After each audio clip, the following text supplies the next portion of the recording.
All right, we are good to go. Cool. So, got a number of things to do today. So I want to go over the homework that you already turned in and that I graded and posted. So the state machine analysis, I want to talk about some of that and work through the problem that I graded, which was the JK flip-flop one. So we'll do that. I want to look at lab 6, which is the next lab, and then continue talking about state machine synthesis. So any questions before we do all of that? Are you still moving back homework 6? I will post the next homework probably later on today, and you'll have a week for that. That'll be due a week from Wednesday.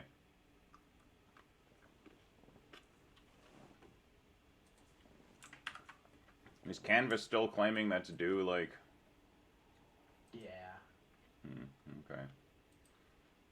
Let me fix that right now.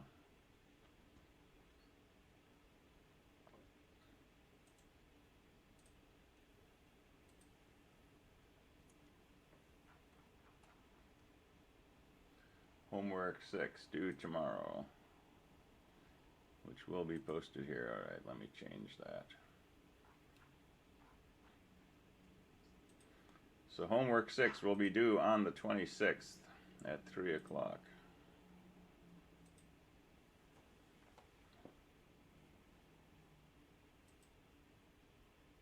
And let me go ahead and fix homework 7 while I'm here and change that to a weekly. So it'll be, you know, back to our 1 week interim until the end of the term. So June 2nd. All right, so that should be set up in Canvas now. Cool, other questions?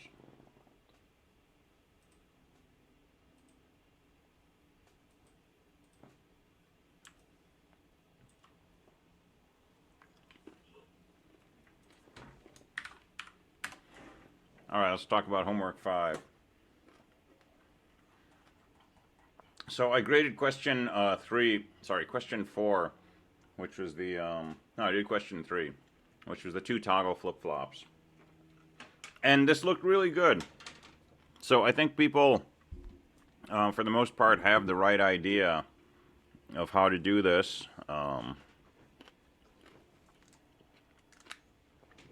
Mostly getting up through the state transition table looked good. And then there were a few issues with setting up the next state. That seemed to be where people got off track, if they were off track. So let's go ahead and work this out from start to finish. So I'll keep this up here for a bit and do some writing on the side here, and then we'll get rid of this picture once we don't need it anymore. So 2 flip-flops, which means a total of 4 states, right? 2 to the second. So the state of the system is basically the value of Q1 and Q0, right? It's the value in the memory.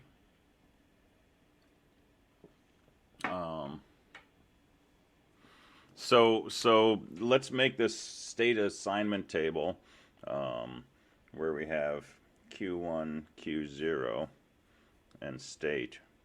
And this won't affect your answers, but I'm going to suggest strongly, when you have things with subscripts, put the higher subscripts on the left, right? Just because this is standard, this is a computer science thing, this is an engineering thing. Q2, Q1, Q0, if you do them like that, you're almost guaranteed to match up with data sheets and other people's work and things like that. You'll get the same answer in the end, you know, if you do Q0, Q1.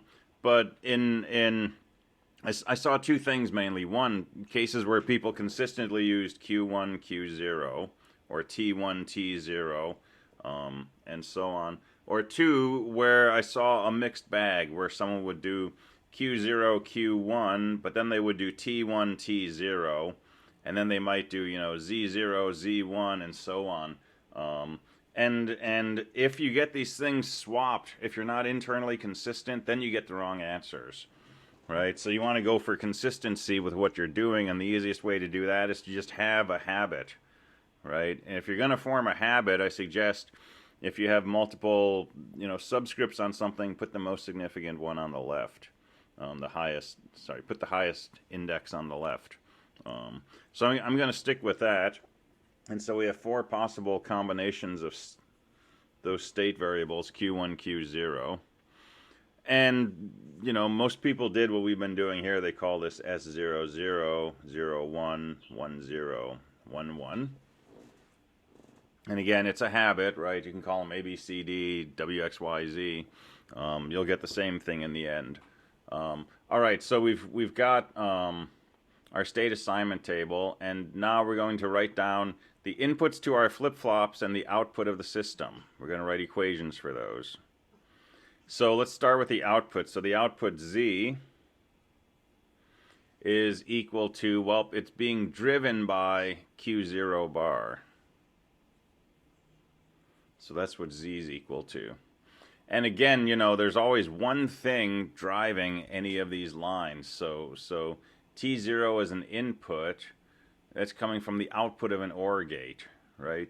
Q1 is an output, so that's driving the input of a gate, right? So when you're trying to find an equation for something, you have to find the things that are the thing that's driving it. So if we want to write an equation for T0, that's coming from the output of an OR gate. So what are the inputs? Q0, which gets ORed with this input, which is Q1.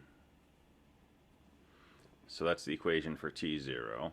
And then our other flip-flop input T1, well, that comes out of an OR gate. One input is Q1 bar, and the other input is coming from an AND gate. So this is ORed with an AND expression. So what's being ANDed? Q0 bar is being ANDed with X.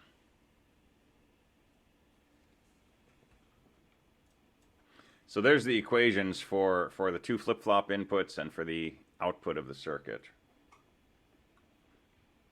And you got to be super careful when you write this. If these are wrong, then everything else that you do afterwards, if done correctly, will lead you to probably an incorrect answer.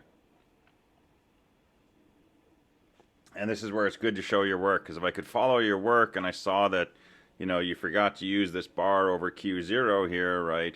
But I could see that everything else you did was correct, then you got most of the points for it. So showing work helps.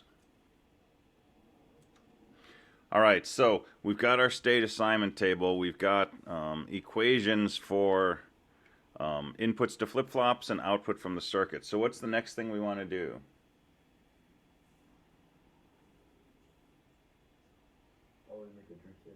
Yeah, let's make a state table. So state table basically starts off with present state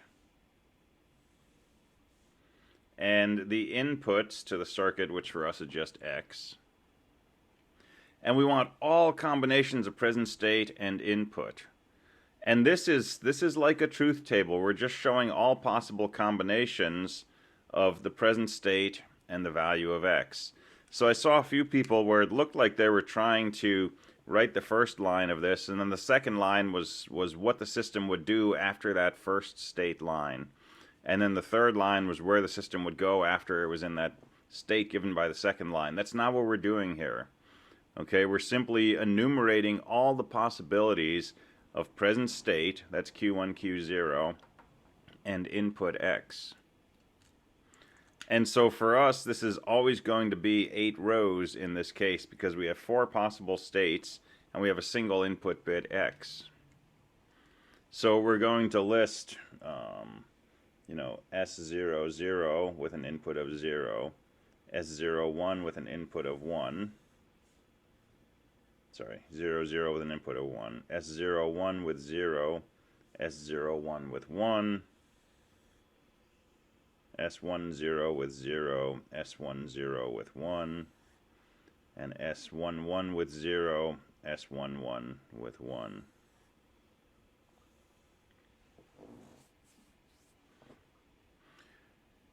And these are just the names for the 4 possible states, but the actual state is determined by the values of Q1 and Q0, so I'm just going to put those in here.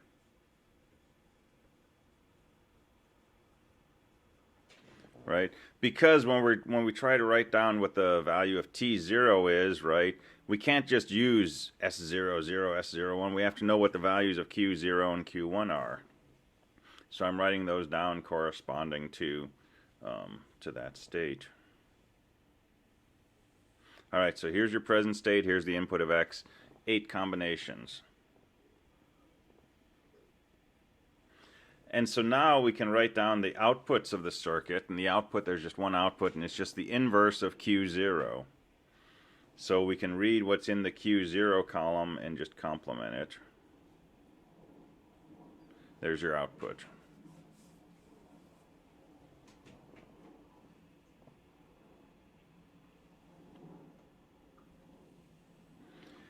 Now our goal is to figure out, if you're in this state and this is your input, what's the next state of the system going to be? So a state machine is basically 4 things: present state, input, output, next state. Okay, and the way the machine works is there's a clock, and whatever state you're in, whatever your inputs are, when the clock ticks, you go to a new state. Since the state is comprised of flip-flops, in order to know what the new state's going to be after the clock ticks, we need to know what the inputs to the flip-flops are.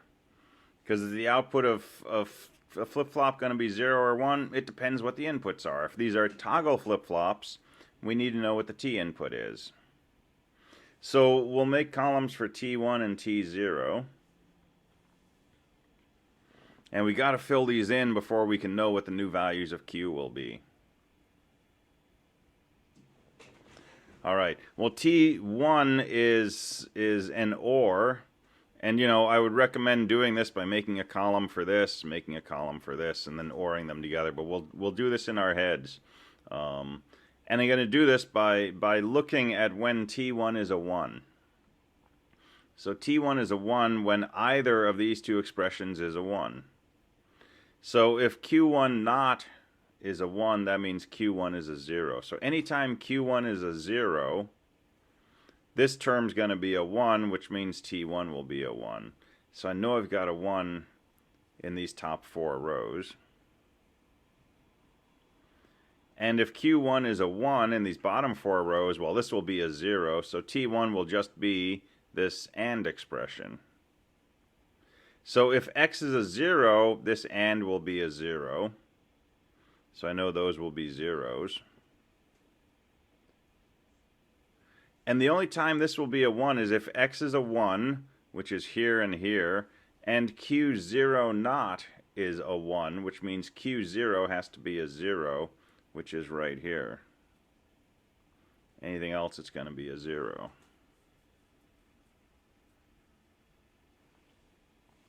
And like I say, you can do that more mechanically by making a column for Q1 not, make a column for Q0 not, and then make a column for Q0 not ANDed with X, and then or that column with that column, and you'll get this without error. All right, T0 is pretty straightforward to fill in. It's just the OR of these two columns. So Q0 or Q1. So here they're both 0, and everywhere else at least one of them is a 1. So there's T0. So most people got this correct up to here, barring, typos in the equations and things like that. So the next question is, what's the new state? And so sometimes we call these, Q1 plus, Q0 plus. But these are the values of the flip-flops after the clock ticks, given this is the current values and this is your input. Well, we've taken all of this and reduced it to just these two pieces of information. We have a toggle flip-flop. Its toggle input is 1, what is its value going to be after we tick its clock? So what does the toggle flip-flop do in general if the input is a 1?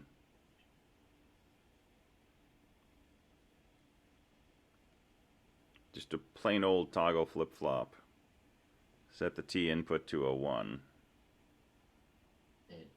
It toggles. That's why it's called a toggle flip-flop.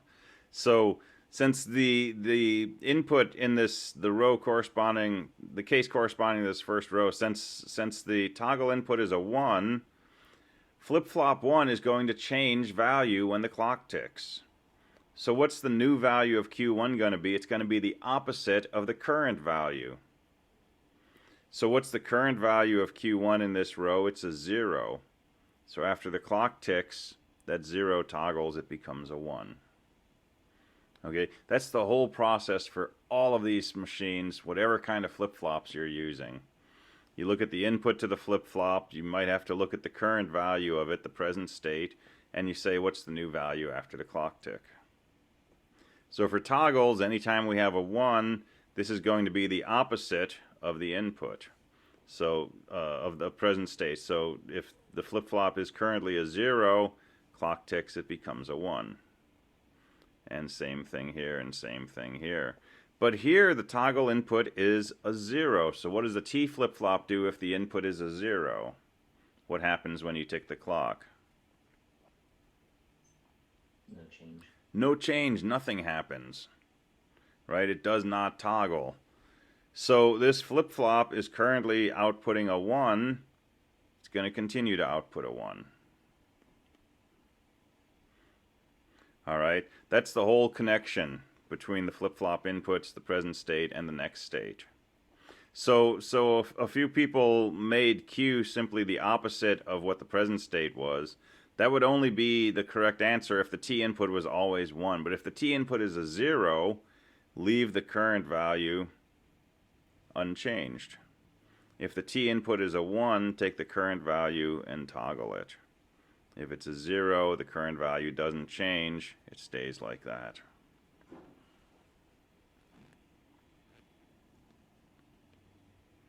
All right, so the next state for Q0, we look at T0 and we look at the present state for Q0. T0 is a 0, it's not going to change, so these zeros will get preserved over here. But these last 6 rows, the T input is 1, so the current value, the present state, is going to get toggled. 1 1 0 0 1 1, this is going to become 0 0 1 1 0 0.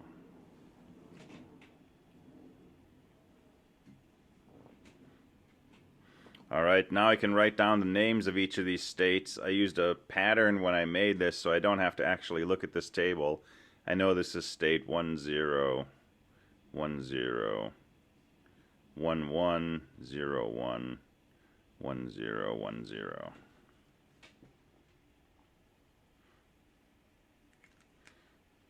All right, there's your state transition diagram, or table. So from this, we can draw the picture with the circles and the arrows and so on. But before we do that, we want to know, is this a Mealy machine or a Moore machine? And in some cases, the answer was correct and the reasoning was correct. In some cases, the reasoning was correct, but the conclusion was wrong, and so on. So let's go through this again. A Moore machine, or a Moore output,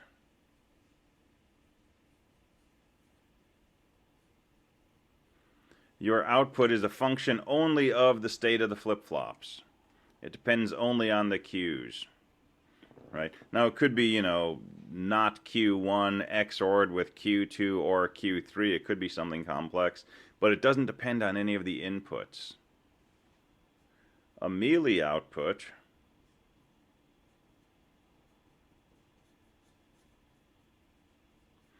depends on not only the state of the machine, but also one or more of the inputs.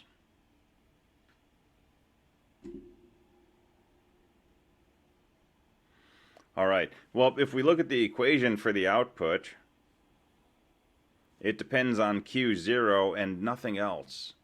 In particular, it does not depend on X. So this machine is, this output is a Moore output, and since that's the only output, right, it's a Moore machine. But Z is a Moore output. And you can see that if you eyeball this table, right, these two rows are state 0, 0, and the output's a 1. These two rows show you state 0, 1, and the output's a 0.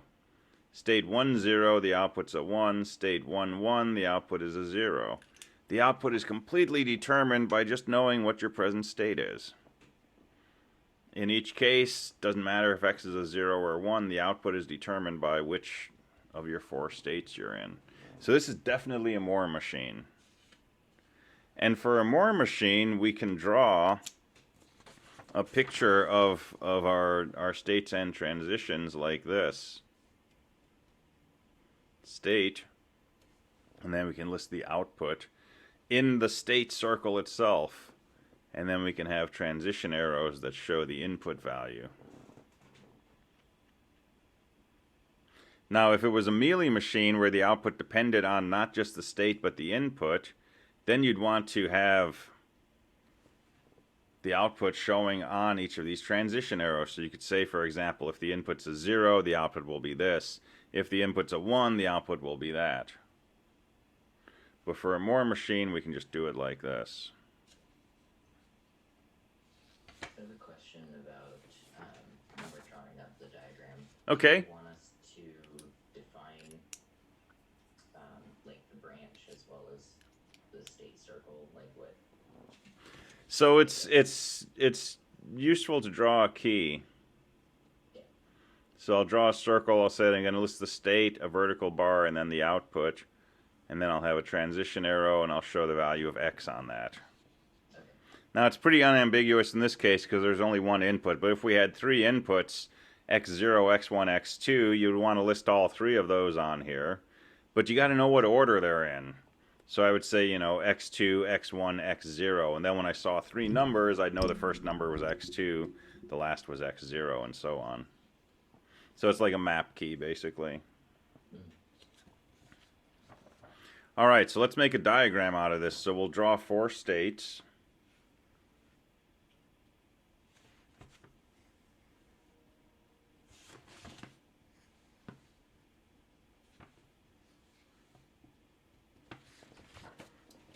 And I've already seen that most of my states are going to go to S10, so that might affect where I draw these on paper. And so the basic setup is, you know, whatever state I'm in, I seem to always end up in state 10, except for state 10 itself. So state 00, whether I have a 0 or 1, I go to state 10. And the same for state 01, and the same for state 11. So I can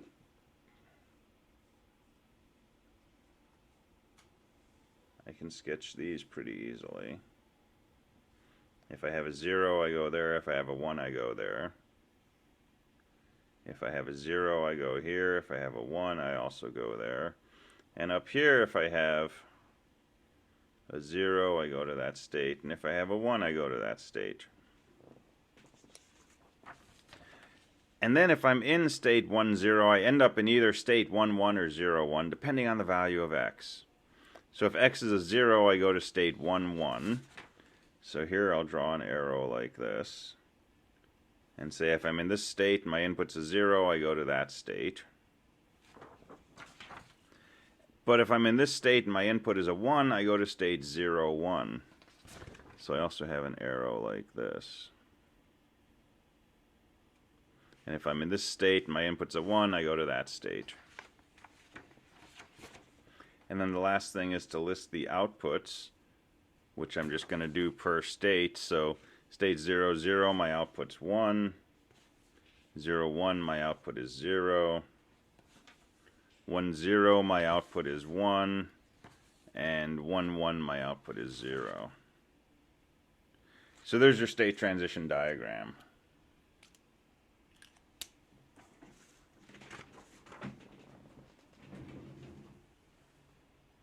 And now, you know, it's relatively easy to see what this machine does. It mostly, you know, takes you to this state, 1, 0. No matter where you are, but once you get to this state, then you have an option of either going over here or going up here. And then your next transition will bring you right back to 1, 0. So what is this machine for? I don't know. Probably nothing terribly useful. But, you know, it's just an exercise. So that's the whole process.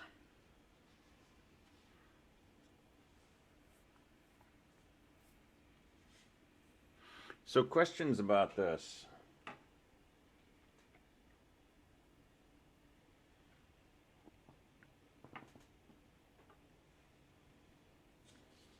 Will you ding us in the future if we don't do the more outputs in the middle and melee outputs on the arrows? Well, you kind of have to. So if it's a Moore machine, you can. I don't have a red marker here. You could theoretically. I'll do this in pencil, right? You could say, I'm going to show my input and my output, and you could do this, right?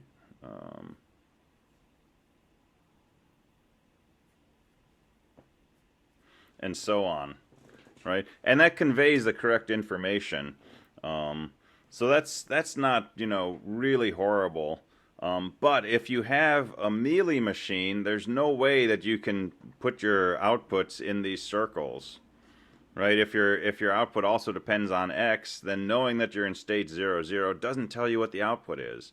It depends on the value of X. So a melee machine, you've absolutely got to be doing this.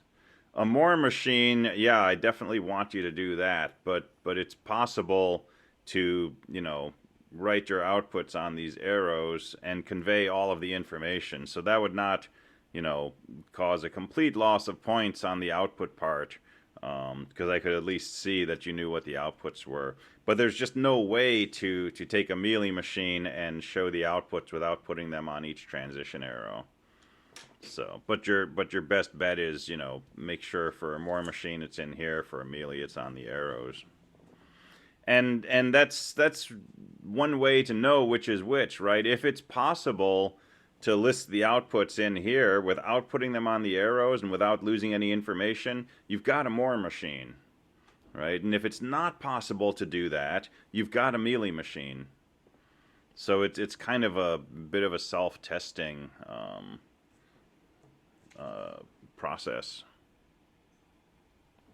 So with the melee machine, I think I might be confused on this. So a melee machine is where the output depends on the inputs. Oh, correct. I meant, sorry, with the transitions in particular, the output, we're outputting what the original state that we started in. So In conjunction with the X value, correct? So this picture here would say if you're in this state, if this is your present state and this is your input, this is what your output is right now. Okay. Right? And it's always looking at the present state, not the state after the clock tick. Okay. And the same thing for a Moore machine. If you're presently in state 0, 0, this is your output. Okay. Cool. Thank you. Yeah, you're welcome.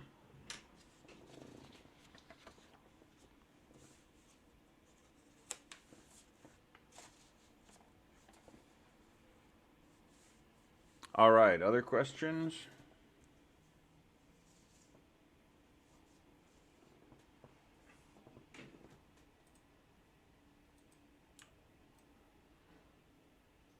I was kind of hoping that you would go over the last question.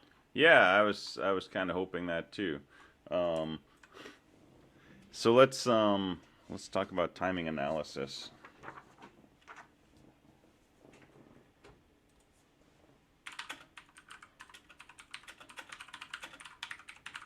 So maximum frequency for a state machine.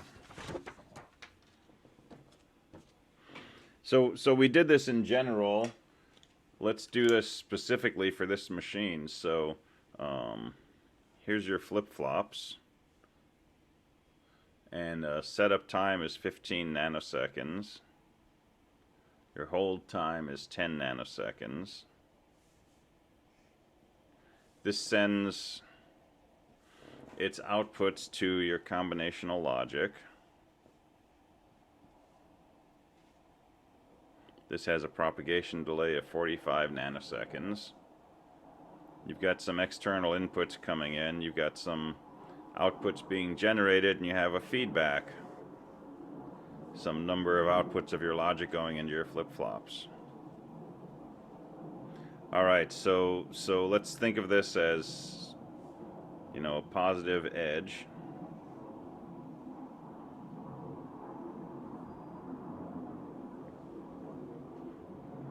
And let's say the clock ticks right here. Alright, so the clock ticks, and let's suppose the outputs of the flip-flops change as soon as the clock ticks. Okay, so we're kind of ignoring propagation delay in the flip-flops. So at this point, these inputs have taken on new values, right? They're the new values coming out of the flip-flops. And so how long do we have to wait until these outputs are correct?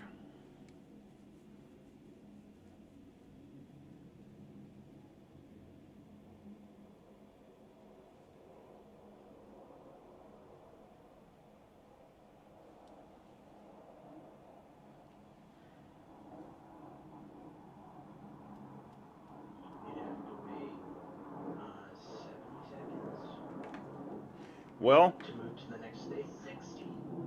60 from. to move to the next state, yeah. So if we break it down into pieces, if at this point the inputs to this logic have become valid, it's going to take 45 seconds before the outputs are valid.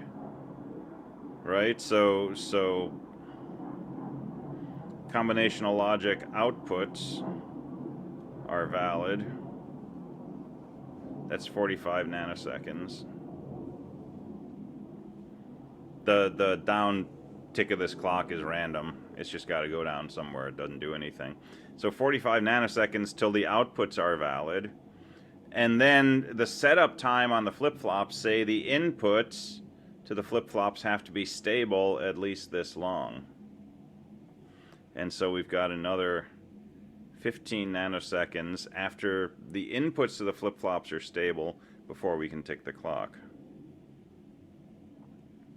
So yeah, add those together, it's 60 nanoseconds.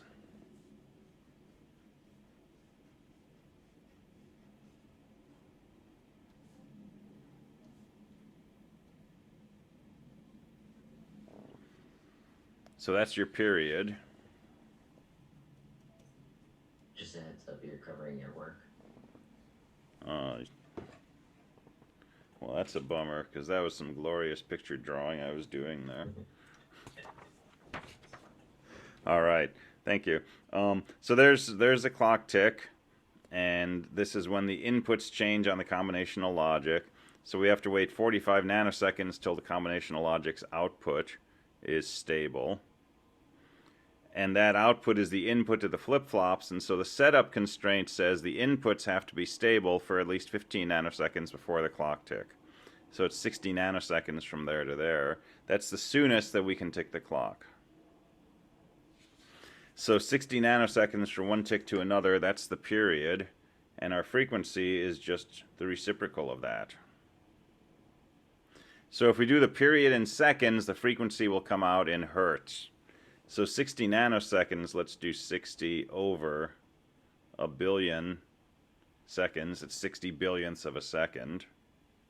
And so the frequency is the reciprocal of this, which is a billion divided by 60. That's how many cycles, or how many hertz, cycles per second. So 10 to the 9th over 60, and I would probably get tripped up if I did this in my head, so I'm going to cheat.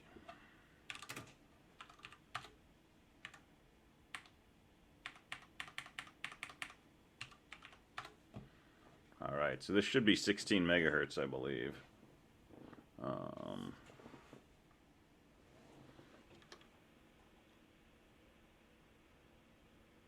Alright, so that's 16.6 megahertz.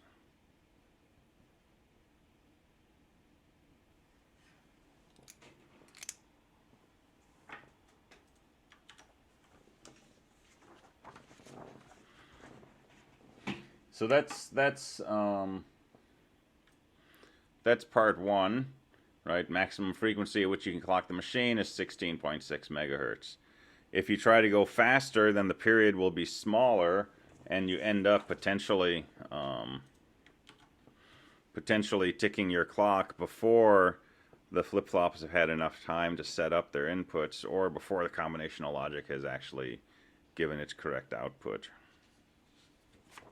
So fastest you can clock is 16.7 megahertz. Part B, what happens if you clock the system faster? So what can happen if you clock it too fast?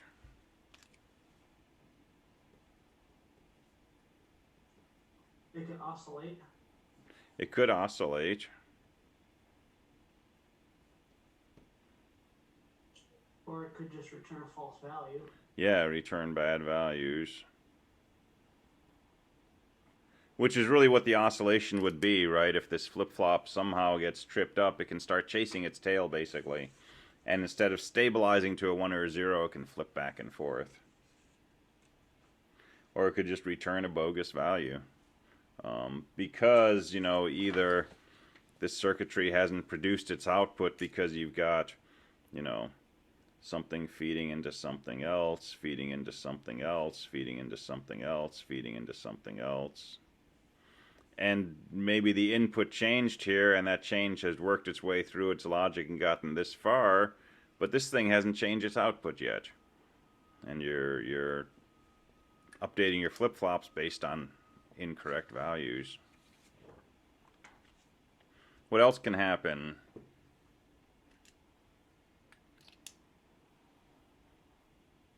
What if you clock this at like 1 trillion gigahertz? Blow the chip. Yeah. The flip-flops. So it's not really part of the state machine analysis, but the physical reality is the faster you clock a system, the more heat it generates usually. And so you start to get into thermal effects, and that's where, if you're not cooling your CPU and you're overclocking it too fast, it starts to overheat.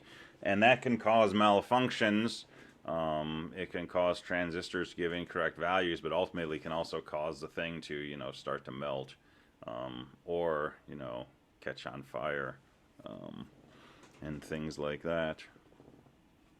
So what happens if you clock the system slower than 16 megahertz?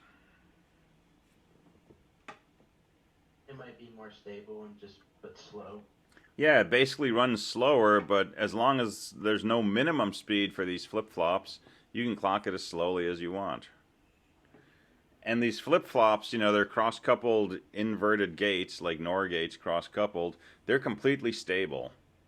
You can load a value in there and not tick the clock for a week, and then come back and pulse the clock, and it'll do the right thing. Right? So generally, for a state machine using the designs that we've been talking about, there is no minimum speed.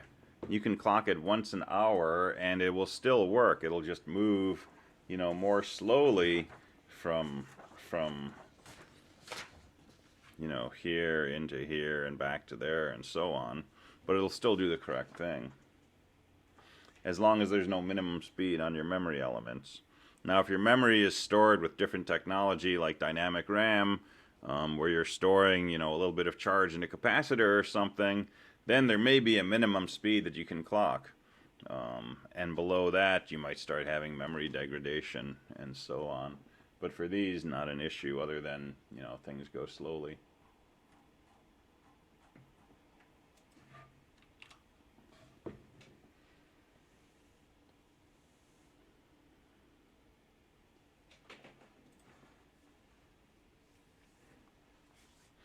All right. Let's. Any questions remaining about Lab 5?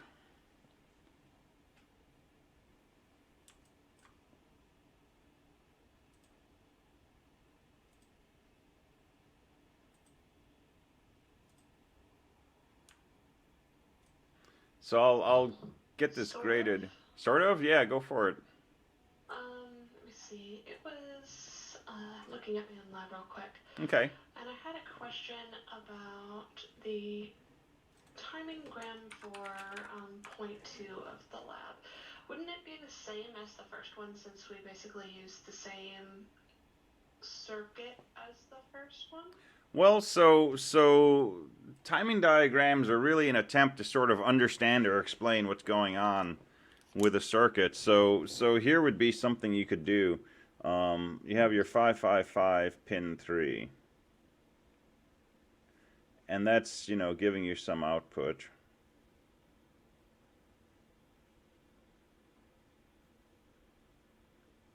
And so on. So in part 1, yeah, that's pretty much the whole timing diagram, because you just have, an output here. In experiment 2, we have that output going into the input of 7493. And then we have the output of that 7493 going into a 4511, and the output of that going to a 7-segment display. So let me pull up the data sheet here.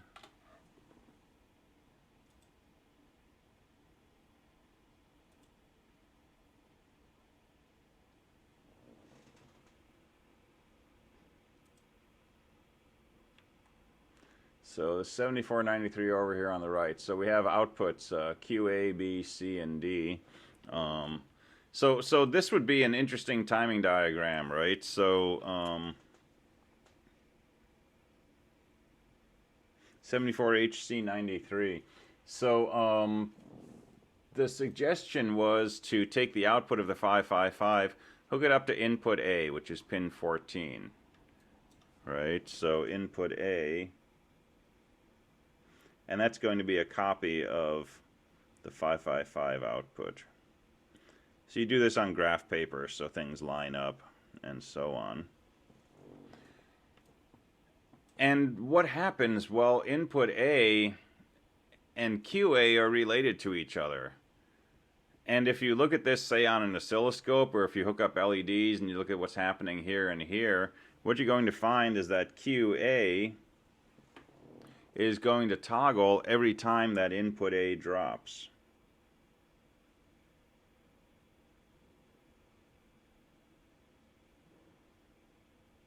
That's why the data sheet mentioned that. Yeah, so you're going to see something like that. Definitely got this one wrong. Well, that long as you make an effort, you're good. So QA we also connected to input B, right? So I could also, just say this is also input B. And if you look at what QB is doing, you're going to see something interesting. It toggles every time that input B drops. So if QB starts off low, it will toggle here, and it will toggle again here, and so on. And if you look at QC and that starts off low, that will toggle when QB drops. And if you keep doing this, what you'll see is that Q, A, B, C, and D all kind of look the same, but with different frequencies. The input changes the most quickly. QA changes half as often, QB half as often as that, and so on.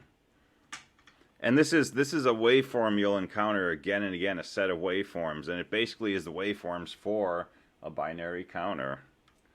And it goes along with this figure down here in the data sheet that we touched on really briefly when we talked about wiring this circuit together, where they have the 93 looks like this, and I said take pin 12, hook it up to pin 1. So what's really happening is in the 7493 you have two counters, and they're more or less completely independent of each other. This up here is a 1-bit counter, and this lower part down here is a 3-bit counter. Well, you want a 4-bit counter, so what you're doing is you're taking the output of the 1-bit counter and using that to clock the 3-bit counter. And so you're putting these together to basically make yourself a 4-bit counter. And that also comes out when you look at the timing diagrams for this.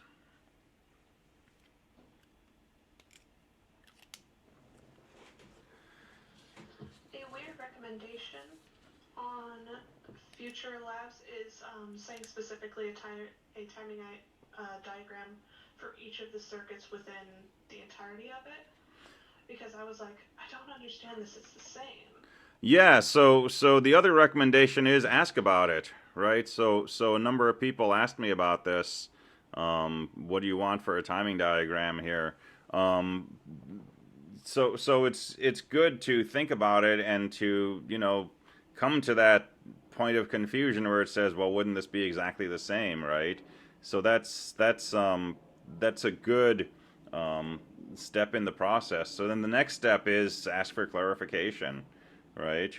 Um, Would you ding us if we say only did timing diagram for the 74 HC93, which is the only sequential part of the circuit? I don't think I'm going to get very dingy on the timing diagram here, right? Um, so I'm more interested in this case in did you get the circuit, you know, designed out? Did you make a good wiring schematic? Did you build it up in Tinkercad, get it to work, that kind of thing? Um, so it's not going to be a heavy ding factor here, if at all. Um, but you know, labs are tricky. So I'll tell you the truth. You know, my undergraduate degree was electrical engineering, so I did a lot of lab courses. I never had any idea what the heck I was doing in lab. I followed steps, right? So I graduated with a bachelor's in electrical engineering, dean's list, all of this. I had no idea what a transistor did. I knew it in theory, but I could not go into the lab and build a transistor circuit. Even though I had a bunch of lab courses and we did a bunch of experiments with transistors, all I did was follow steps.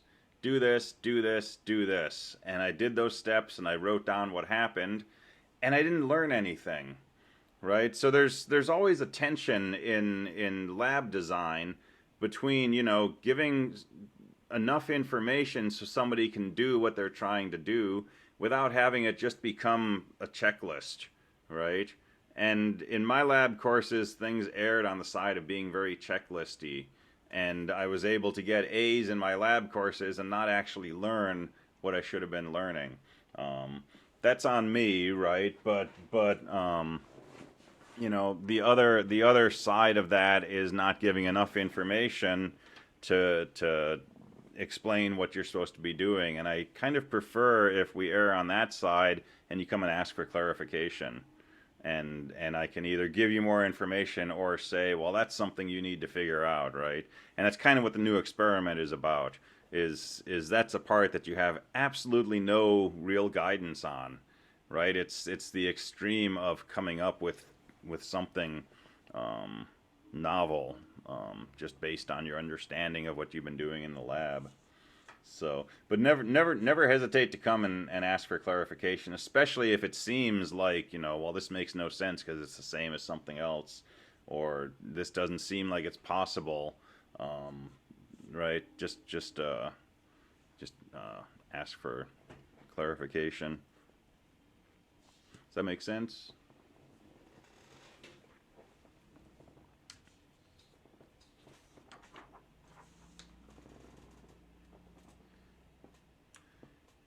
So, Yeah.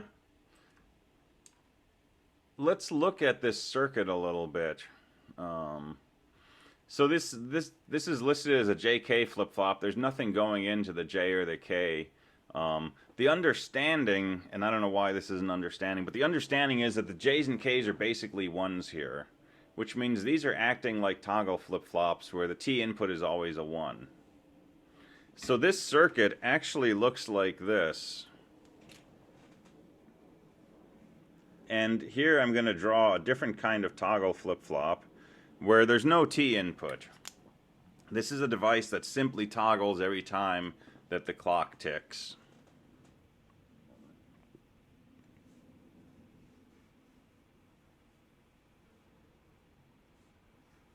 And let's just draw a few of these.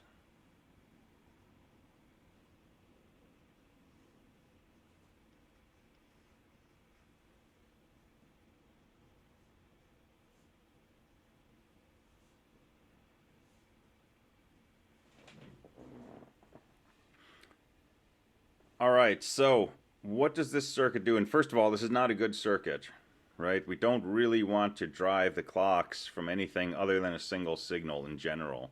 But this will still do something, right? So these are toggle flip-flops that always toggle. The T input's tied to 1. And if we draw a timing diagram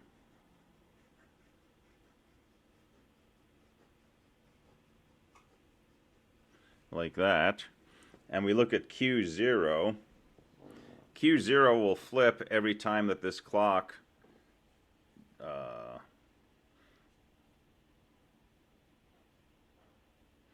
every time the clock changes from 0 to 1. So if Q0 starts low, it'll go high, it'll go low, it'll go high, it'll go low.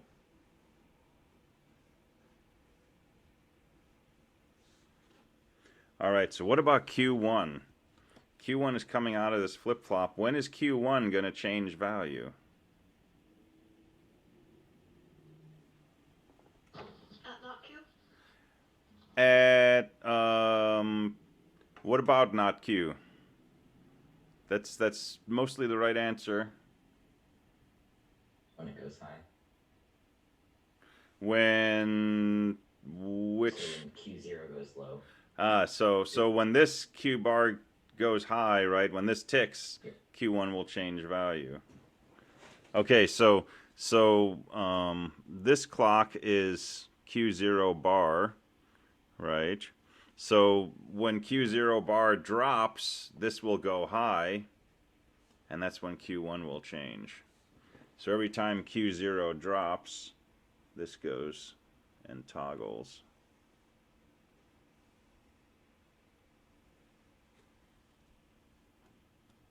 All right, and then what about Q2? When does Q2 change?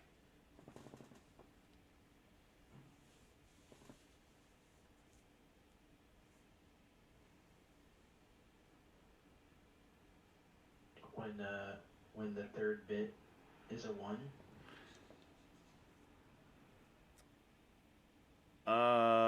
Partially. So looking at this flip-flop, so Q2 toggles whenever this clock ticks, right? So when this changes from a 0 to a 1, Q2 will toggle. Well, since this is Q1 not, right, this will go from a 0 to a 1 whenever Q1 goes from a 1 to a 0. Does that make sense?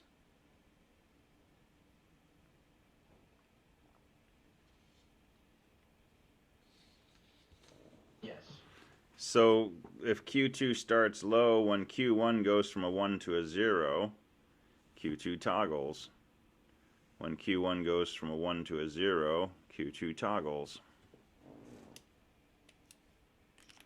And if we had Q2 not going into another flip-flop, then every time that Q2 went from a 1 to a 0, like right here, then our next bit would toggle.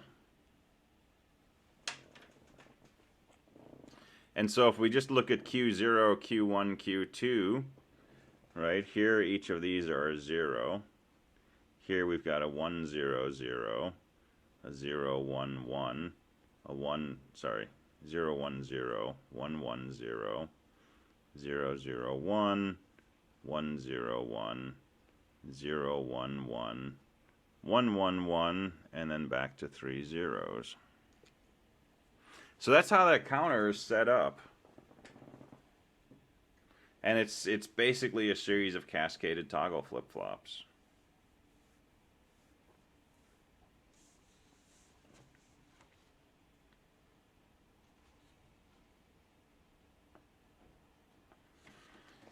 And a less confusing way to write this, that you'll see sometimes in the literature, would be something like this.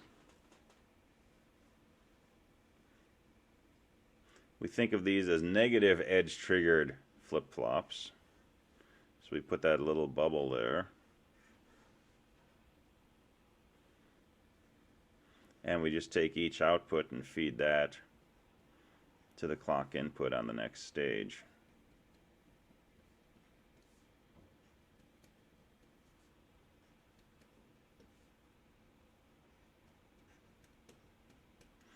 exactly the same circuit, but instead of taking Q naught and putting it into our clock, we're taking Q and we're putting it into this clock that's negative edge triggered. So these flip-flops toggle when the clock drops. Which was the same thing we were seeing here. Because when the output drops, then the inverted output rises, and that ticks the clock. And you can get a bunch of toggle flip-flops or a bunch of JKs and tie the J and K inputs high and cascade them like this and get this binary output going. So making a 7493 is not that hard. It takes a few other chips.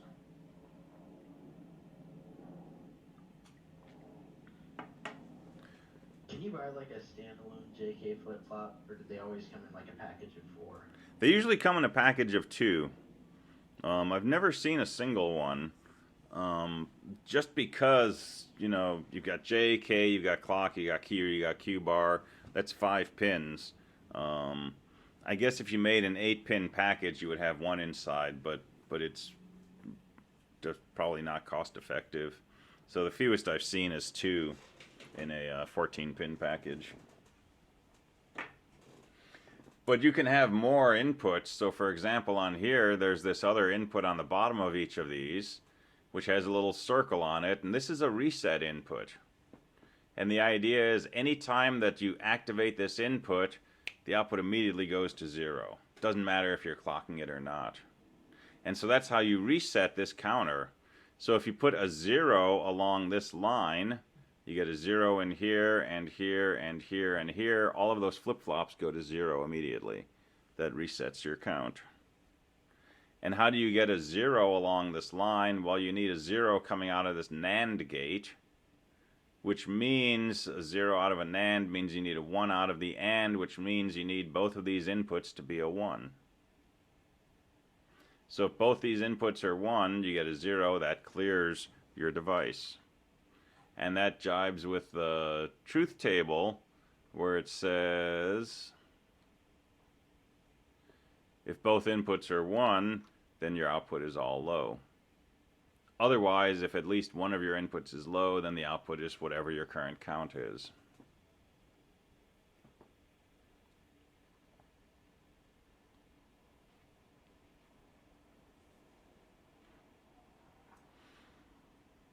All right, so in Lab 5, did anybody succeed in making a circuit that after it got to 9, went blank for 12 seconds, went back to 0, and then continued counting up from 0 again?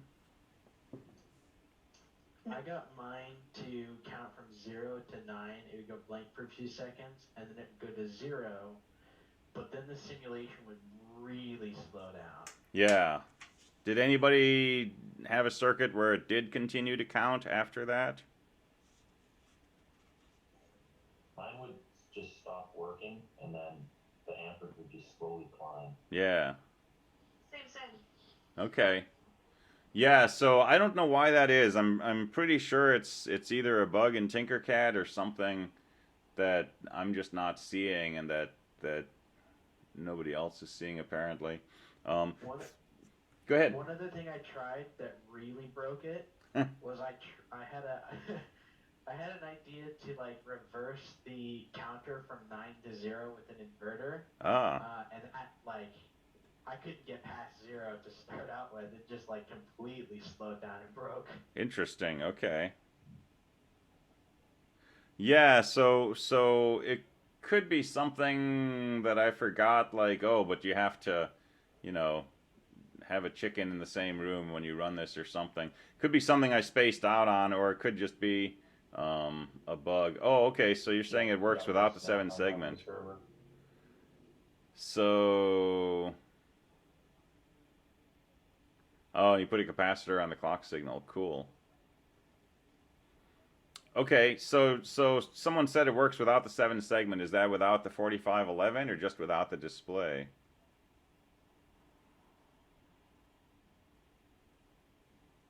So I just removed it entirely and just hooked all the outputs to LEDs to make sure it was still working. Okay. And it worked then, and you counted, 115 or 114, and then back to 0. Okay. So maybe it's something in the decoder circuit. It's interesting that a capacitor would help, but capacitors will kind of, roughly speaking, they'll slow down the speed at which signals can change, and maybe that's got a beneficial effect to it. That's interesting. So this works rock solid in the lab, and in the lab, actually, the decoder chip that we use, you get these cool like predator symbols for 10 through 15. You get these strange things that aren't digits, but it shows you something, and it changes every 2 seconds, and then goes back to 0. So you know what I told people who came by and showed me their circuit and such is, you know, this is all valid part for a lab, right? If your circuit's doing something weird, record that, you know.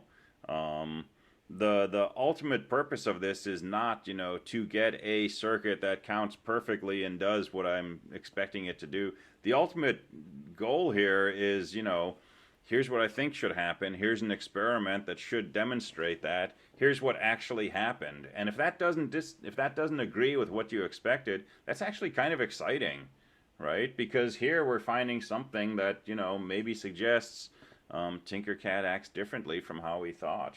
And that's a perfectly valid result, right? But you want to put that in your report and, you know, talk about it and say, well, it should have done this, but it did this other thing, and I don't know why. Or, you know, I put a 100 microfarad capacitor and it started working again, but I don't know why.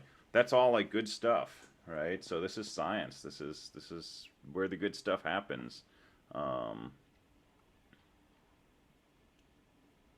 So yeah, the report said 0 to 9 back to 0, and we said in class, you know, it'll blank for 12 seconds as it goes from 10 to 15. Don't worry about going back. But you can add circuitry so that when it gets to 10, that hits the reset pin and forces it back to 0. And that may or may not help it get out of its brain lock. When it's frozen like that, if you look at the time up on the top about halfway across the page, you can see the time in the simulation increasing, but it's increasing like by 1 millisecond every few seconds. That thousandth digit changes. So it's definitely working on something. Okay, so that didn't help. Oh well. But it's a cool addition.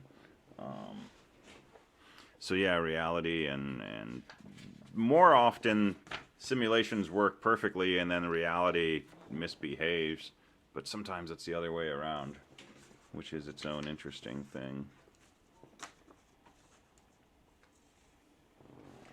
All right, let's take 5 minutes and come back, and then we'll talk about Lab 6. In Lab 6, we're back to the traffic signal, and it's probably the last traffic signal you'll do in your coursework. Oh no, that's not true. We do it in 270. Never mind. But it's the last traffic signal in this course.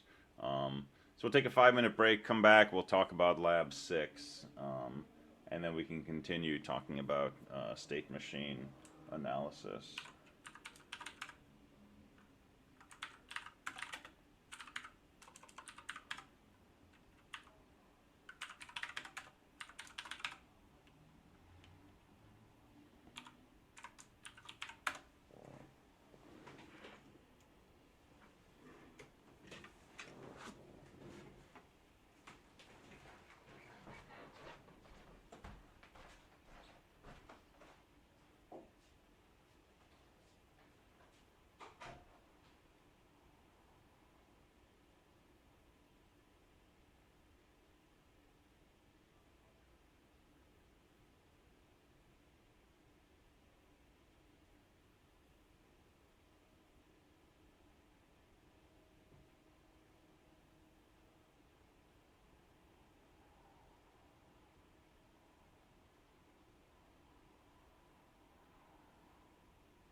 All right, let's talk about Lab 6.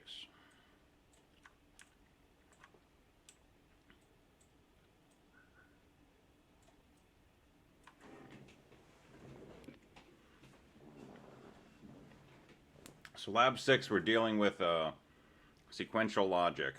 We're going to embellish our traffic light to add a yellow light with a 2 to 4 second delay, so that when a car has a green light and a car with higher priority shows up, the green light doesn't immediately change red, and the red light doesn't immediately change green. But it goes through this transition where the green light will turn yellow, wait for a few seconds, and then turn red, and then the red light will turn green to give the new car priority. And so this is going to be a state machine. At any given moment, you can look at the inputs, which are basically the 3 car sensors, but that's not enough information to tell you what the lights are. So let's look at this in some cases. And I'm going to give you a disclaimer up front. The concepts that we're talking about are related to state machines, but the machine you come up with for this lab is not going to be the kind of thing that we're doing in this unit, where we're going to, make a state transition table like this and have flip-flops and so on and so forth. We're going to cheat. We're going to use a different approach to designing the machine for this lab to make it more doable, because if you try to do this using the techniques we've been doing in this chapter and that we're going to be doing in the next homework, it's a really, really long path and a really complex circuit. So we're gonna do something a little bit of a cheat, but fairly clever. So let's look at the setup in general, and then we'll go through the lab. So traffic intersection, west, south, east. East has highest priority.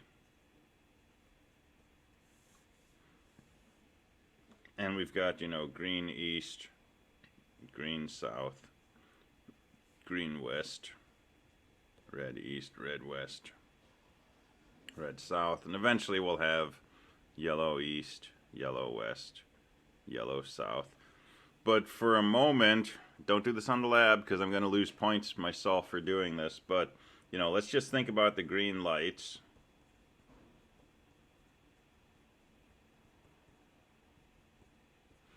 And we can probably do this truth table with our eyes closed at this point.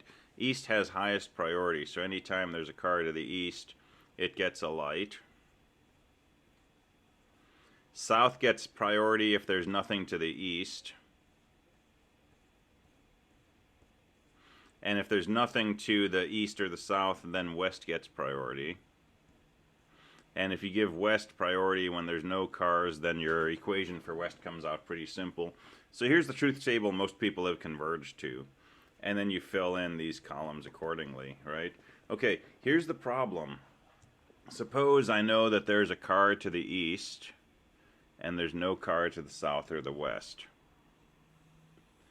I don't know that my western green light is turned on. It might be. Or it could be that west is red and south is not green, but south is yellow. And then if I look a moment later at the exact same inputs, now I might find that west is green and south is red. So this is where this is no longer a pure combinational circuit. We cannot define these outputs strictly by knowing the values of these 3 inputs. We also need to know the history of these inputs. In particular, if this input is a 1 and this input is a 0, and then this input changes to a 1, right after that happens, this is going to be yellow. This is still going to be red. But 2 seconds later, this is going to be red, and this is going to be green. Okay, that's the behavior that we're after. So the transitions go through this yellow light intermediate stage, and because of that, it's no longer a combinational circuit. It's going to be a state machine, in that we're going to have to know not just that, you know, this is 1 and this is 1, but we're going to need to know that you know, when that change happened. Where was the system half a second ago, 1 second ago, 2 seconds ago, 5 seconds ago? That's going to change what the lights are doing. All right, so we're going to build up to this. We're going to do 2 experiments, and the first one's going to be a building block for the second one. All right, so the first experiment, design and implement a 2 to 4 second delay. And you're going to use this 7474, which is a flip-flop, and a timer, which is a 555. The timer is configured to generate a 2-second pulse. That's the configuration that you already did. So you're going to want to keep or rebuild the circuit from Lab 5, the 555 timer that you used.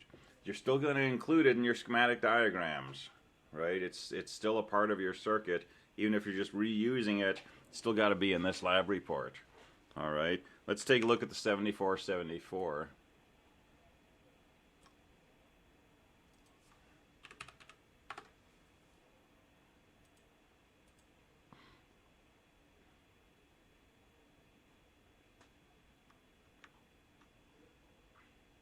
Don't tell me there's not a 7474 in here. Oh man, my bad.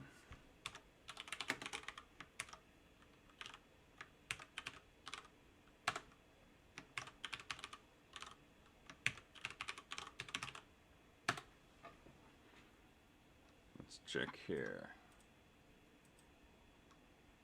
There we go. All right, let's use the old website. So 7474 is a pair of D flip-flops. So 2 independent devices. Each one has a clock. In this case, pin 3 for the first one. It has an asynchronous clear input, which when this goes low, the flip-flop gets cleared. When the preset goes low, it gets preset. It changes the output to a 1. We're not going to have to use those. It has a pair of outputs. This one is Q bar, and this one is Q. And it's got a clock input. And then your second flip-flop completely independent from the first. And then whole chip, power and ground. All right, and if you go to the data sheet, to make this work like a flip-flop, we want the preset and clear inputs to be high. So you're just going to tie those to 5 volts through a 1K resistor. We're not going to use those. So if one of those goes low, then the output goes to a preset value. So put those inputs high, and then the clock, when it goes from 0 to 1, it will change the output to match whatever the D input is. All right, so you want to implement a delay circuit that creates a timing delay. Okay, and so this one, so it wants timing diagrams and such. So this one, let's talk about the timing diagram in detail. So experiment 1. What would you like to see from this circuit? The following behavior. You have an input, and you'd like your output to look like this. Your page is in the way, by the way. Thank you. All right, so you have an input which you can hook it up to a switch, right? Which you can send a 0 or a 1 into here, and the output you could hook up to an LED. And the behavior you want is that, you know, if the input is 0, the output should be 0. When the input becomes a 1, you want it to take a while before the output changes. In other words, you want a really, really exaggerated propagation delay. And you want this propagation delay to be something like 2 to 4 seconds.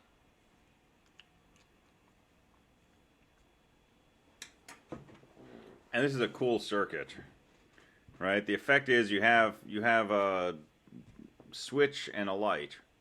And when you flip the switch, the light comes on. When you flip it down, the light comes off. But it takes a few seconds for the light to respond. Right? So if you build this and you get it working correctly, you'll flip the switch to where the light should go on, stand back, wait a couple of seconds, and then the light turns on. And then flip the switch so the light should go off, wait a few seconds, the light will go off. So it's a delay circuit. Okay, that's your goal in experiment 1, making this delay. And we can do this using D flip-flops. So here's the basic setup.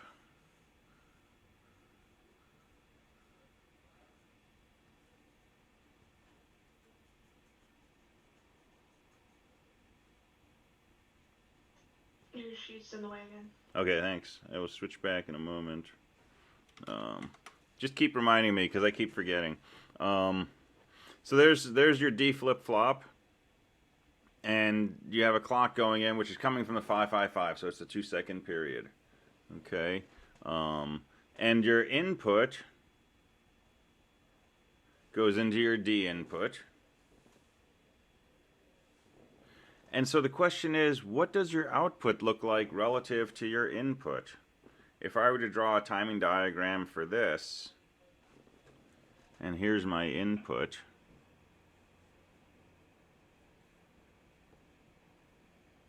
how long will it take my output to change when I raise my input from a 0 to a 1?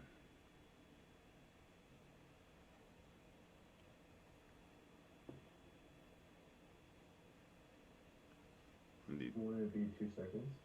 It could be. Will it always be, though?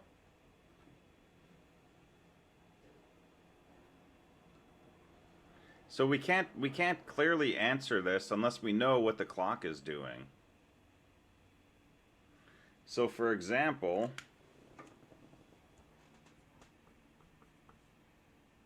if our clock is doing this, well, let me make my clock a little longer. And we're positive edge triggered clock on the D flip-flop. So if our clock does this, then the output's not going to change until right here.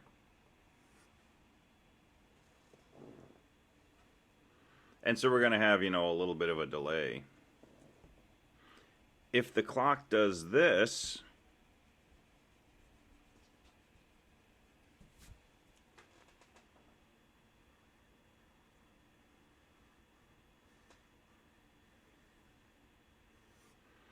well, when the input goes high, the next time the clock ticks is all the way over here.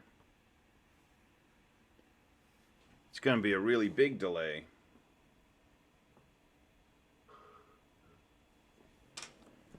On the other hand, if the stars line up just right,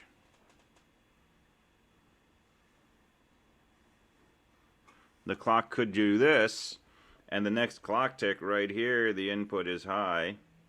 Our output might go high almost immediately after the input ticks.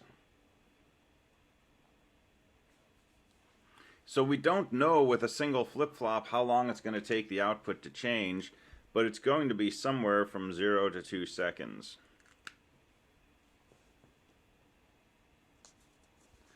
But here's what we can do.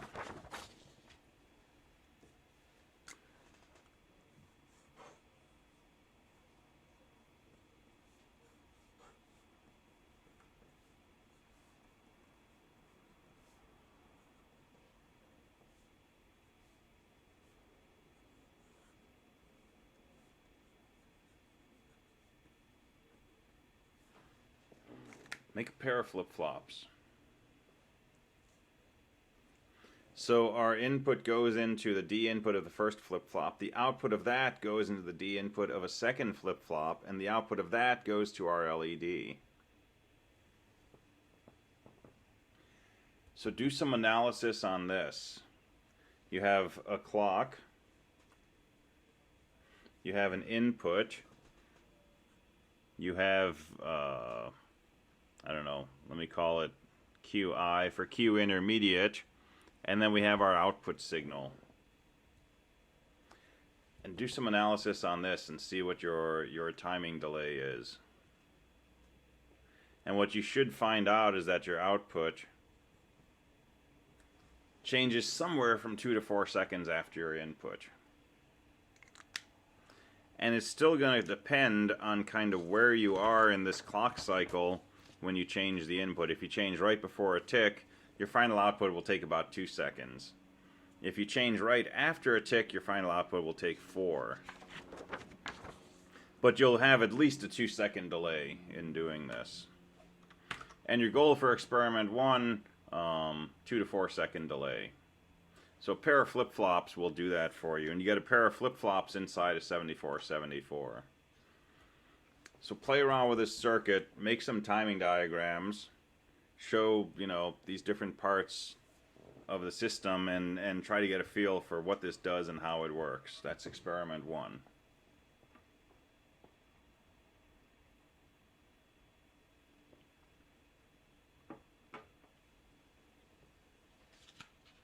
All right, everybody got an idea how to start this? So, the reason we're tying 2 together is to protect it against that one edge case where if the input changes, it's not catching up. Yeah, it's like a 2-step verification, kind of, right? Basically, so if this input changes right before the clock tick, you're not really going to see much of a delay out here. But this output is not going to change until slightly after the clock tick. Right? The clock's going to tick. A few nanoseconds later, this output will change, which means this input will change, but this is guaranteed to change right after a clock tick. And so this is guaranteed to be a 2-second delay, whereas this one is somewhere between 0 and 2 seconds. So the whole thing will end up being, 0 plus 2 is 2, 2 plus 2 is 4, so 2 to 4 seconds.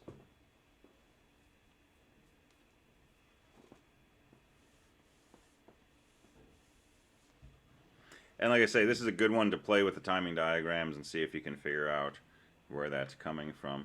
So figure that out, do some analysis, build the circuit, right? And like I say, the effect you're after, it's really clear when it's working.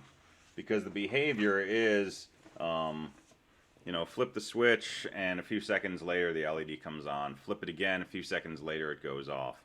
And it's a very clearly noticeable delay. And that's kind of cool because most circuits that we built, they're instantaneous in their operation. This one is a delayed reaction. All right, and that turns out to be the key to making our yellow lights work. All right, so experiment 2, 3-way intersection is in need of a control system, a green, yellow, and red light for each lane, only one light green at a time, and all transitions from green to red should go through a 2 to 4 second yellow light. 2 to 4 seconds, not a coincidence.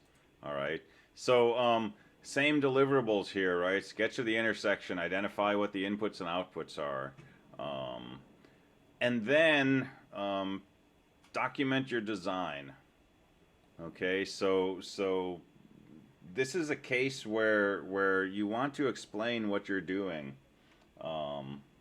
So on the lab with the adder, I put comments in some people's labs. I didn't take off points for this, but I put comments in some people's labs where I saw the following.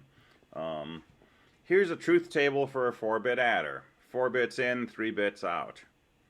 Here's a K-map for each of the outputs. Here's the simplification of the K-map. Here's an equation for each of the outputs in terms of those 4 inputs. Perfect. Next thing on the page is this schematic with XOR gates and a full adder and a half adder and a circuit that works perfectly but has nothing to do with everything that came before that. There's a gap, right?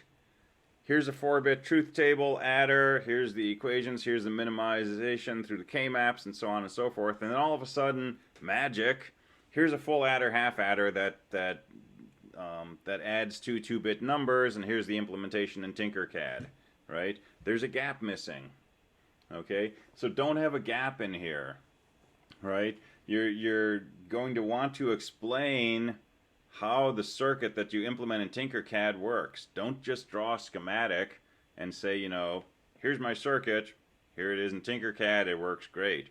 Try to explain where that circuit comes from. And we're going to go through how you can develop this circuit based on what you've done in your previous traffic light experiment. Okay, so we'll do that right now. We got 20 minutes. That's enough time to get through this.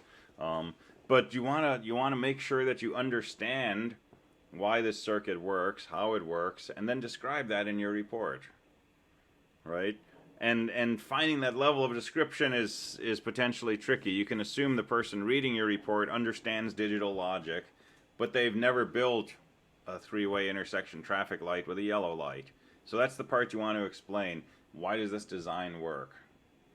All right, so let's talk about that ourselves right now. Let's look at the design of a three-way traffic light with a yellow light. I remembered to switch my camera. All right, so we're going to look at this for just one lane. And we're going to assume that you have your circuit from a previous lab, I think it was lab 3, that will say, you know, red or green. Okay? So here's lab 3, and let's just do the western light. Doesn't matter which one we do. Let's just pick one of the lanes. So this is lab 3's western light circuit.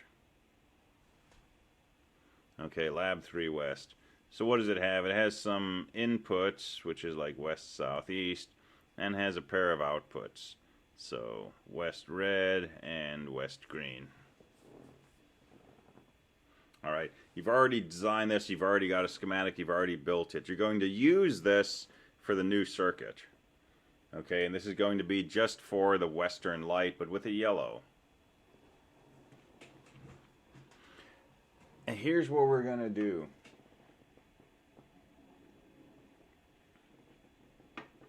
And let me see if I can get this right the first try.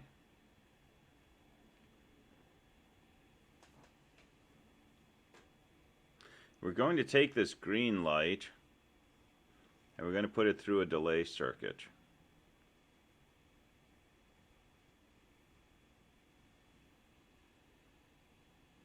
And let me just call this OG for old green.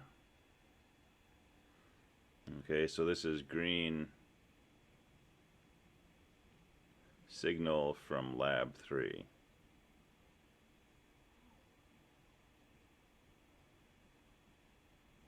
So that's old green.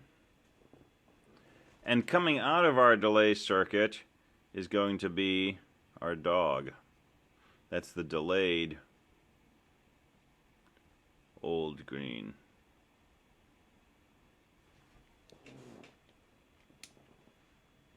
And we're not going to look at the red light coming out of our old circuit. We're not going to look at the inputs to our circuit. We're not going to look at any of the other outputs from the other lanes. We're just going to look at the old green signal and the delayed old green signal. And we're going to make a truth table, or a logic table. So old green and delayed old green.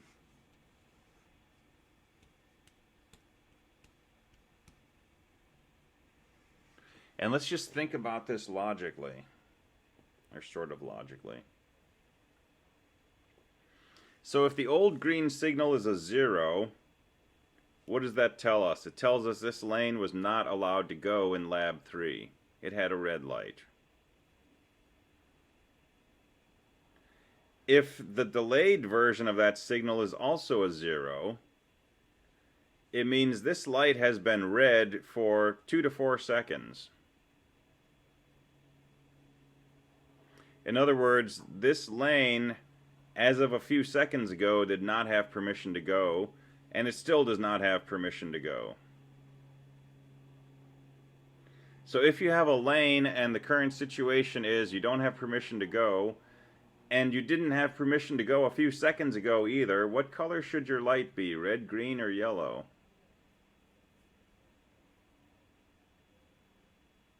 Red. That is All the way. absolutely a red light. And just knowing that you don't have permission to go now doesn't tell you it's red. You could be yellow because you might have just lost permission. But you know you're not going to be green, right? But if you didn't have permission a few seconds ago and you don't have permission now, you got a red light. No doubt. Okay, what about this second row? You don't have permission to go right now. There's a car with higher priority somewhere at the intersection. So your lab 3 signal is saying, you know, you don't have a green light. But the delayed version of that is showing a 1. So what's just happened? What situation are we in where the old green is a 0, but the delayed old green is a 1?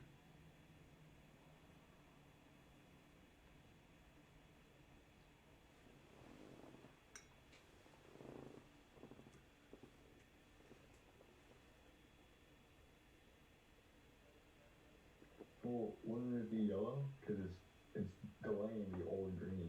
Yeah, that's a yellow light. It's going to be a 1. Yep.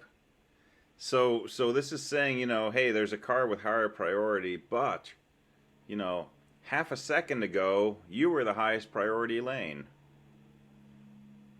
Right? The reason the delayed green is a 1 is because the input was a 1 fewer than 2 to 4 seconds ago.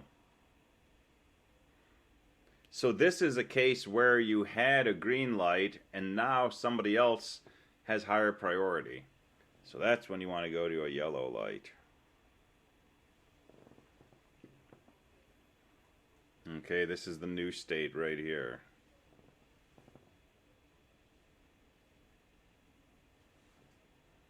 All right, third condition. You had a green light. You have a green light right now. You have permission to go, according to your lab 3 circuit. But the delayed output is showing a 0. In other words, a second ago, you did not have permission. Green light. Could be. So you've got permission to go right now, according to lab 3, but a second ago, you had a red light. You did not have permission a second ago. So you just got permission. Say again? Maybe a straight up green. Well, so suppose you come up to an intersection and you've got higher priority. Does the light turn green right away? No, there's like a 2-second delay where it's like red, Yeah. and then it's going to become yellow, and it'll go to green. There's got to be a delay before you turn green, and this is the situation where you technically have priority to go right now, but you just got that permission. A second ago, you didn't have permission. So if you just got permission, you don't want to turn green right away. You want to wait. And so here you're going to actually stay red. Because what's happening here is someone else had priority recently. Right? Someone else had priority recently, which meant that your light was red, which is why the delayed version is still showing, you know, a red. So you're going to have to stay a red light for a little while. Now down here, you've got permission to go, and, you know, 2 seconds ago, you also had permission to go. So you've had permission for at least 2 to 4 seconds, and that's when you want a green light.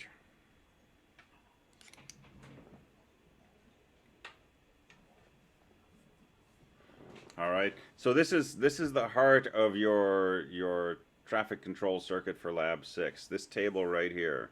If you can understand this, then you can build it. If you don't understand this, then you're going to be building something hoping that it works because someone said that this should work and so on and so forth. And then you're doing labs the way I did them in school. So you want to understand this table. Right? And it's really just kind of looking at the time-based behavior of these lights. And this one's, you know, pretty clearly red. This is pretty clearly green. It's really these two states in the middle that take the most thinking. This one you're losing permission, but only very recently, so you go to yellow.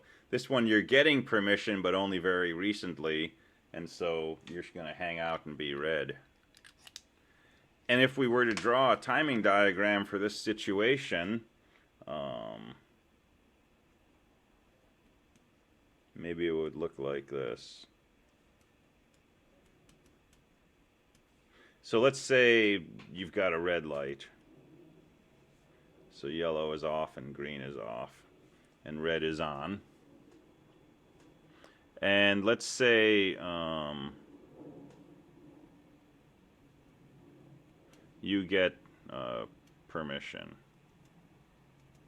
So a car shows up that has highest priority, or a car that had higher priority than you has left, right? So at this point, you get permission from Lab 3's circuit. And really, you need to wait a few seconds, and then your red light will go off, and your green light will go on.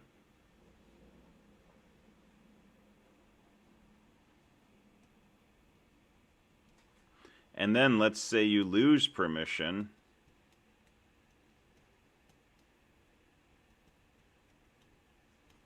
According to Lab 3's circuit.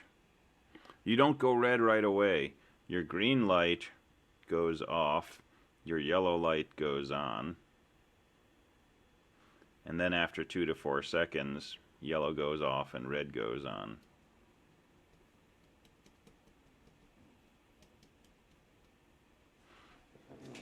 So that's the behavior you want in your lights. And this is just kind of codifying that by looking at the delayed version of this permission signal.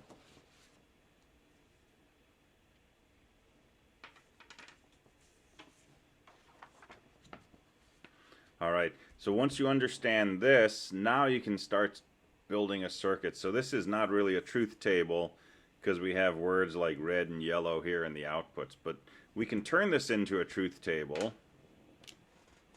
by saying, you know, what should the red, yellow, and green lights be?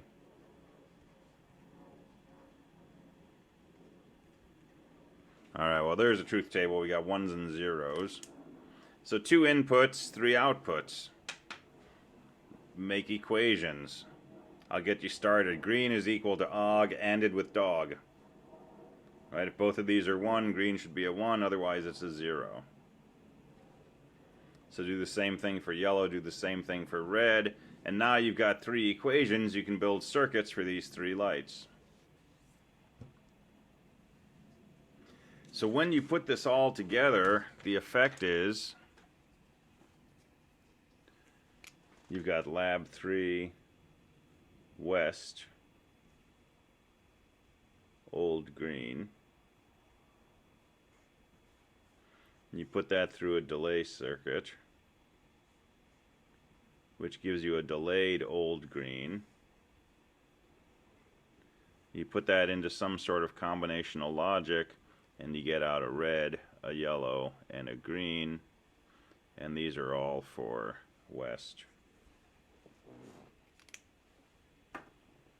And then you repeat that for east, and you repeat that for south. So you have 3 of these, 3 inputs,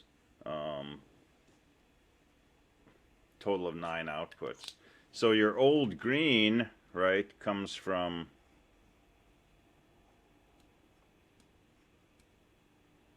your west, south, and east circuitry, and you generated You don't need the old red at all. You don't need the old red at all. Sweet, I overwrote my old circuit on accident. Okay. Not an accident, and got Good rid of deal. reds, and I don't feel like bringing them back. Cool. Yeah, so red we end up not needing. All we need is the old green signal from your Lab 3, and then that goes through a delay, and then the old green and the delayed green go into combinational logic to generate the red, yellow, and green for that lane. So assuming this is green west.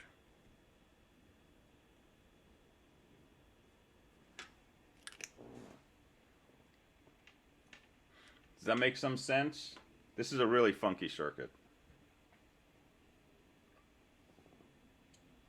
But does that make some sense, at least from a high level? Looks like it's gonna need multiple boards. Yeah, you probably need a few boards for this.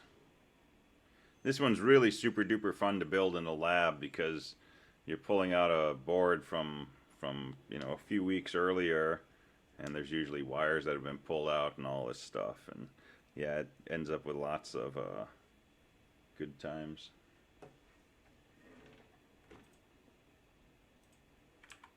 But this is a super fun circuit when you get it working, because it has this temporal behavior to it. So you can flip a switch for an eastern car, and if there's a car on the south, you'll see the yellow light come on for a few seconds and then turn red, and then the eastern light turns green, and that's pretty fun.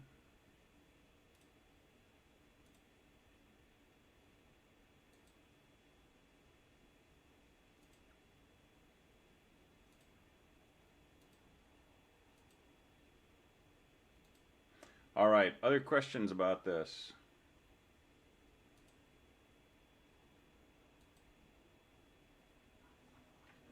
Not currently, but I have no doubt within the next week or two. Okay, excellent.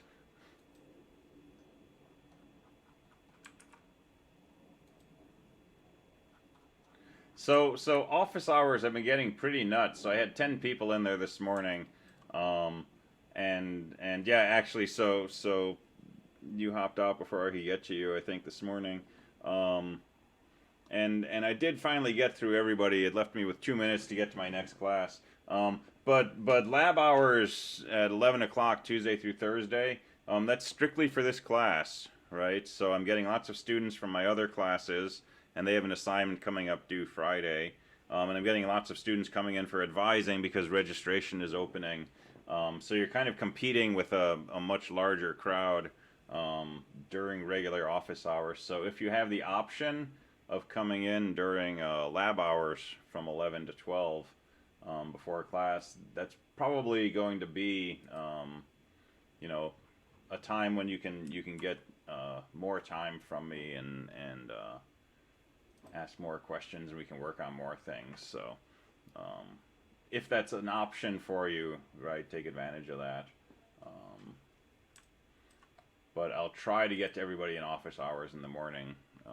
But by 10 o'clock, I absolutely have to go because that's when my next class starts. So, cool. Yeah, you're welcome. All right. So how do you start with this? I would start off just working with the delay circuit. Right? So wire up a pair of flip-flops, D flip-flops in that way. Make sure the preset and clear are tied high through a 1K resistor so that they're not changing the circuit to a 0. Hook up your timer circuit and see if you can get that delayed pulse going from input to output. And then I think it's largely a paper exercise to step back and think about this idea of the old signal and the delayed old signal, and see if you can find a way where that makes more sense. And then start wiring it up. Don't start wiring up experiment 2 until you're pretty sure what you want to do and that it's going to work. And when you get yourself to your own version of this, right, then that's a good time to start building it. And you can do this one lane at a time, right? You can build your whole circuit just for the west or the east or the south, right, and see if that works. And the other lanes are pretty much completely independent of this, other than they all use the lab 3 circuit, right, to generate green lights. But do one lane and test it. You've already tested this thoroughly, you've already tested that thoroughly, so it's really just this combination of logic that's the new part.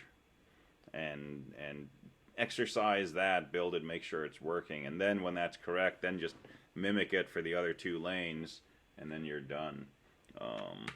Schematic before implementation is a good idea, right? So that you don't have to figure out pin numbers and stuff while you're laying out the board. And it says demonstrate your final implementation to the lab instructor based on your test plan, which you've already used to validate the design implementation. So I'd like to see your circuit working, right? So office hours or lab hours, come in and screen share, and let's see your circuit working when it's finally together. Or if it's not working and you want to show me and get help on it, that too. I work like during only lab hours. Is it fine if I like do like a screencast or like some sort of screen share, do all the combinations? Yeah, you work at 11? I do. Okay, how about after class? Oh, okay. Yeah, I can do it after class. So yeah, let's talk about it, because I teach till 3, but maybe I can do it at 3 someday if that works for you. If not, you can do a video recording and give me a link to that, and that would work fine. Alright, cool. Thank you. All right, cool. Have a good afternoon, everybody. I'll see you next time.